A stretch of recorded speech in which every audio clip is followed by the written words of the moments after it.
Au départ, il était question que tout le film se tourne au Mexique.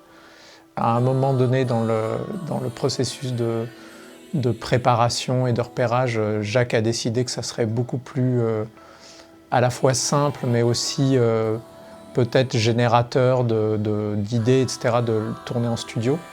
Ce qui a été un grand chambardement, évidemment, mais qui, a posteriori, malgré nous parfois, incité à un traitement particulier, que ce soit à l'image ou au son, et nous a permis notamment de jouer sur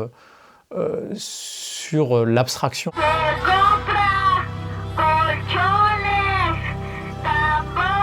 Le premier son significatif, c'est le haut-parleur avec cette annonce qui est extrêmement caractéristique de Mexico. On introduit tout de suite un élément des plus, c'est presque iconique là-bas. Enfin, c'est vraiment un son qu'on n'entend que là-bas. Ce qui est intéressant dans le travail qu'ont fait Camille et Clément, c'est qu'ils sont partis du son du haut-parleur pour complètement l'intégrer dans la composition, comme on l'entend au début. Donc ça répondait bien aux exigences de Jacques, qui voulait essayer de pouvoir mêler au maximum la musique originale et le montage son. C'est quand même très particulier comment on rentre dans ce film, c'est-à-dire qu'on démarre avec elle toute seule qui écrit, et de l'écriture on en vient à un fredonnement qui a une obsession, un truc qui se passe dans le cerveau.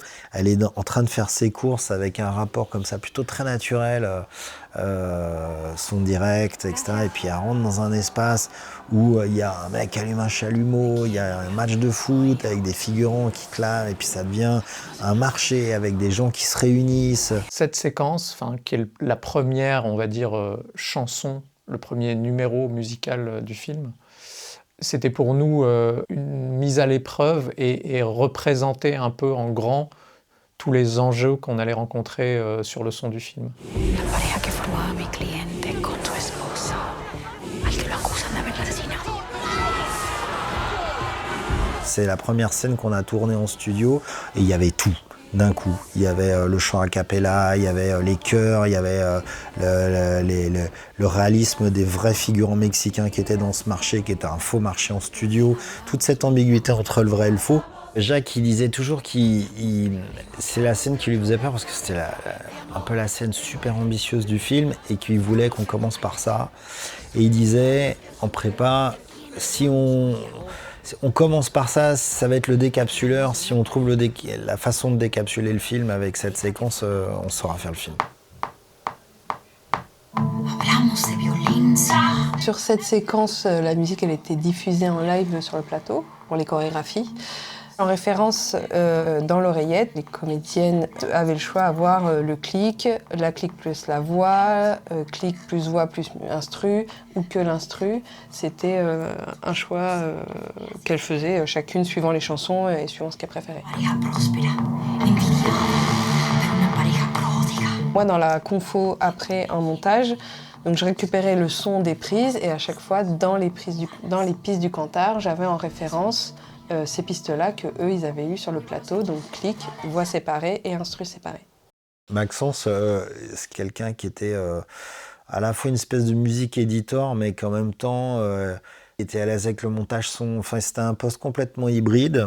Et c'est là que j'ai découvert à quel point c'était important d'avoir sur le plateau quelqu'un qui avait à la fois une vraie implication sur la musique et en même temps une implication sur le plateau et le cinéma et la fabrication de la bande-son d'un film. Cette possibilité de manipuler des sessions Pro Tools sur le plateau avec des stems qui sont des fois même juste des partitions MIDI qui sont jouées en direct par des instruments de synthèse permettait des fois de modifier le tempo d'un morceau légèrement, d'adapter les playbacks à des réalités de cinéma qui dépendaient des décors, qui dépendaient des mouvements de caméra et qui permettaient des fois de rajouter une mesure par-ci par-là pour pouvoir dilater la durée d'une chanson, etc. La chose qui est devenue hyper importante dans la comédie musicale moderne, j'ai envie de dire, c'est de sentir que l'acting est aussi présent que le chanteur, quoi. Et que ça reste un travail d'acteur qui interprète la scène et qui la vit comme un acteur qui est en train de penser sa situation dans l'instant où il la vit, quoi. Quand on l'a reçu du montage image, Il y avait déjà des intentions mises, donc le son seul par exemple, des chœurs qui étaient déjà montés pour nous donner la direction. Et après c'était les sons du direct et puis du coup monter un peu comme Juliette a pu, quoi. ¿De quién hablamos hoy y ahora? Hablamos de una pareja. La pareja que formaba mi cliente con su esposa, al que acusan de haberla asesinado.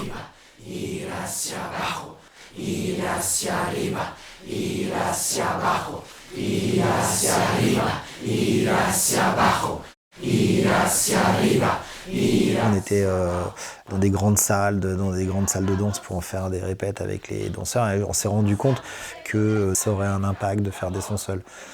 Et c'est contre nature sur des films où le temps de tournage, le temps de plateau coûte très cher, de prendre du temps avec des gens, avec des danseurs, et que ça part toujours du principe qu'on peut tout refaire après. Mais il y avait un rapport à la masse aussi qui s'est exprimé particulièrement avec El Alegato. Pour les chœurs, sur cette séquence, il y a un son seul qui a été fait au tournage.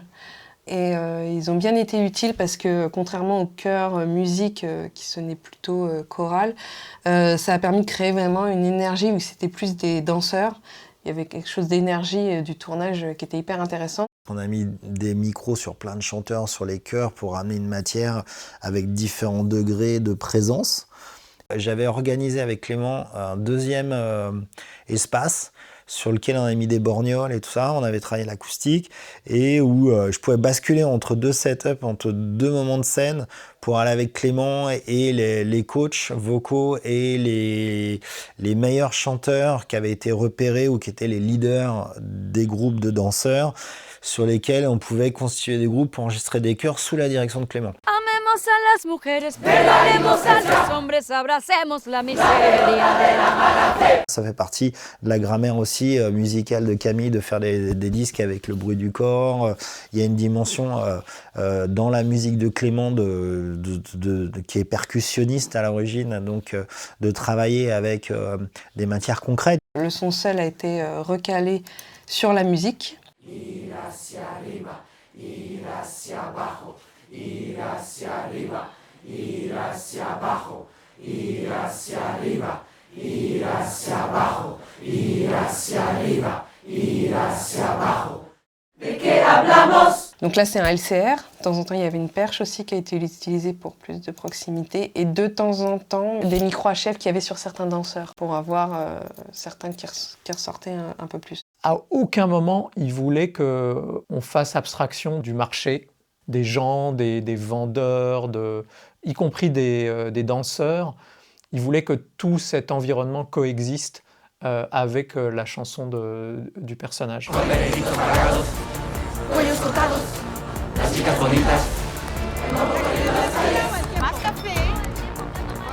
Après, en post-synchro un peu plus ponctuel, il y a des phrases qui ont été faites pour des danseurs précis qu'on voyait à l'image, pour ajouter de la précision sur ces chœurs qui faisaient plus la masse. Hablamos de violencia, de amor, de muerte. Con veredictos pagados que engordan periódicos, cuellos cortados al lado derecho, las chicas bonitas al lado izquierdo y el morbo corriendo en las calles.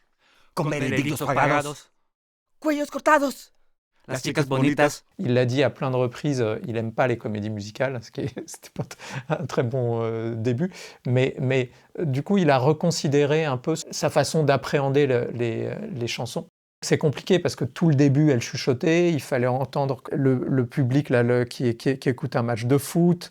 Après, il y a tout l'environnement du marché qui commence à s'animer, à arriver dans le plan.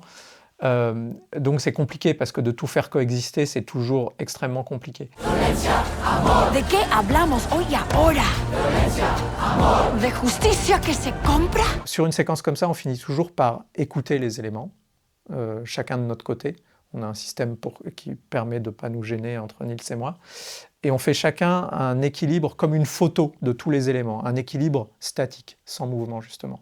C'est-à-dire qu'on équilibre chaque chose un peu au jugé, sans tout écouter en même temps. Après, une fois qu'on est prêt à mixer dynamiquement la séquence, il y a toujours une première écoute, où on évalue en gros, où on se dit on est très loin du compte ou pas. Sur des séquences comme ça, on est souvent loin du compte, parce que tout mélanger avec tout à des niveaux à peu près balancés, mais grossièrement, bah, ça fait de la bouillie.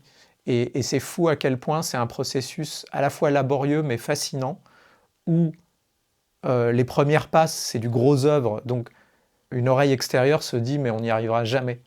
Et c'est fou, les choses se modèlent petit à petit au fur et à mesure des passages et des passes, et jusqu'à très tard, on se dit c'est impossible de faire tout tenir. Et c'est dans les dernières passes, au bout de, je sais pas, quelques heures de travail, où tout d'un coup, même quand on est mixeur, on se dit ça y est, ça commence à arriver. Les choses commencent à arriver à un équilibre qui est satisfaisant. On commence à bien entendre la voix sans perdre tout le reste. Et c'est vraiment les derniers moments, les dernières passes, où tout d'un coup, le résultat arrive et on se dit ça y est, on commence à tenir le truc. Et cette démarche, moi, qui est très laborieuse, très minutieuse, etc., très dans le détail, et surtout parfois décourageante, surtout au début, elle est caractéristique de ce travail de mixage. Il y a une hiérarchie, c'est-à-dire ce qui compte le plus, c'est le niveau. Après, l'équilibre spectral de chaque son, c'est-à-dire comment un son va venir gêner ou pas un autre parce qu'il est dans les mêmes fréquences. Après, évidemment, la spatialisation, ça joue un rôle. Les interactions ou au contraire les effets de masque entre la musique et les autres sons, c'est très empirique. Et il n'y a pas un élément en particulier qui va tout d'un coup permettre d'ouvrir et de laisser la séquence respirer. On aurait pu se dire, si on se débarrasse de telle catégorie d'ambiance sur toute la séquence, ça va faire de la place. Non, ça marche jamais. C'est plus complexe que ça en fait. Con veredictos pagados que engordan periódicos, cuellos cortados al lado derecho, las chicas bonitas al lado izquierdo y el morbo corriendo en las calles.